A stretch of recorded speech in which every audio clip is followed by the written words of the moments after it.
একটা সুন্দর শনিবারের গল্প। ঠিক গল্প বললে ভুল হবে, খুলনাতে থাকলে আমার যা যা করতে হয় তাই আর কি। আমার সংসারে আমি সন্ধ্যা থেকে রাত অবধি কি করি সেটাই দেখাবো আজকে। সন্ধ্যাটা শুরু হয় তার 1 কাপ কফি দিয়ে। আমি কফি খাই না, চাও খাই না, আমি শুধু 1 গ্লাস পানি খেয়ে পড়তে বসলাম। দিন যেহেতু ছোট হয়ে গেছে, রাত বড় হয়ে গেছে, পড়াশোনা আমি রাতেই রাখি।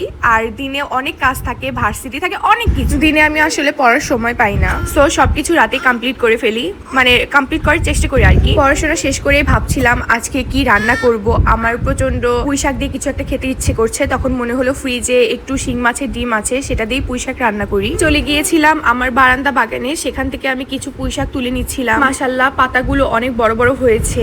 আমি আমার জন্য যতটুকু লাগবে ততটুকু নিয়ে নিয়েছি। পুঁই শাকটা আগে শুধুমাত্র আমি একাই খেতাম এই বাসায়, এখন আমার মেয়েকেও খাওয়ানো শিখিয়েছি। তার তো 2টো পাতা হলেই হয়ে যায়। বারান্দাতে লাইট হওয়ার একটা সুবিধা হয়েছে, যখন ইচ্ছা বারান্দাতে এসে টাইম স্পেন্ড করা যায় নির্ভয় আর কি। এই যে শিং মাছের ডিম খুবই সামান্য পরিমাণেই ছিল, ওটা আমি খুব সুন্দরভাবে পরিষ্কার করে নিয়েছি। আর এই যে এখানে পুঁই শাক, এগুলো খুব সুন্দরভাবে পরিষ্কার করে এরপরে আমি কাটবো। এই পর্যায়ে আমি পুঁই শাকগুলো সুন্দরভাবে কেটে নিচ্ছিলাম। আর বললাম না যে শিং মাছের ডিম ধুয়ে নিয়েছি, এই যে শিং মাছের ডিমটা ধুচ্ছিলাম। এই ভিডিওটা কেন জানি একটু পরে চলে গেছে।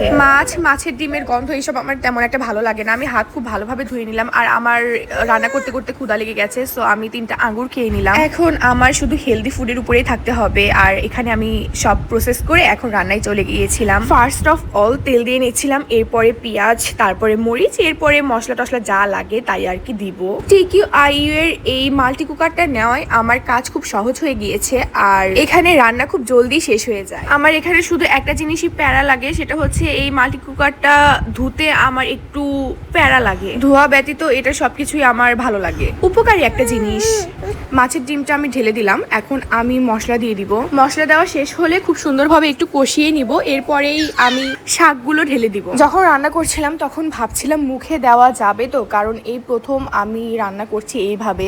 এর আগে কখনো আমি ডিম পুঁই শাক একসাথে রান্না করিনি, কেমন হবে আমি জানি না। আর আমি ইউটিউবে দেখিও নি যে রান্নাটা কিভাবে করতে হয়, নিজের যেমনটা ভালো লেগেছে সেইভাবে রান্না করেছি। আর কলে আম্মু বলে দিয়েছিল এইভাবে করতে হবে, ওইভাবেই করেছি, কিন্তু যেমন ভেবেছিলাম তেমনটা হয়নি। খেতে মজা হয়েছে। সে তার জন্য কিছু বিস্কিট, চানাচুর, চকলেট আরো কি কি হাবিজাবি নিয়ে এসেছিল। তো এখন এই বিস্কিট আর চানাচুরটা আমার কৌটাতে ঢালতে হবে। রান্না তো শেষ। এই যে এখানে দেখছেন না, বিস্কিট, চানাচুর কি কি নিয়ে এসেছে, আরো কিছু নিয়ে এসেছিল যেগুলো সে খেয়ে শেষ করে ফেলেছে। আর এই যে যেগুলো আমি ঢালছি, সে কিন্তু পুরোটা শেষ করবে না, এর মধ্যে অর্ধেক সে খাবে আর অর্ধেক আমার হেল্পিং হ্যান্ডকে দিয়ে দিতে হবে। এরপরেও সে কেনে, মানে কি হয়েছে মা, খাওয়ার বেলা খায় না কিন্তু কেনার বেলা ঠিকই কিনবে।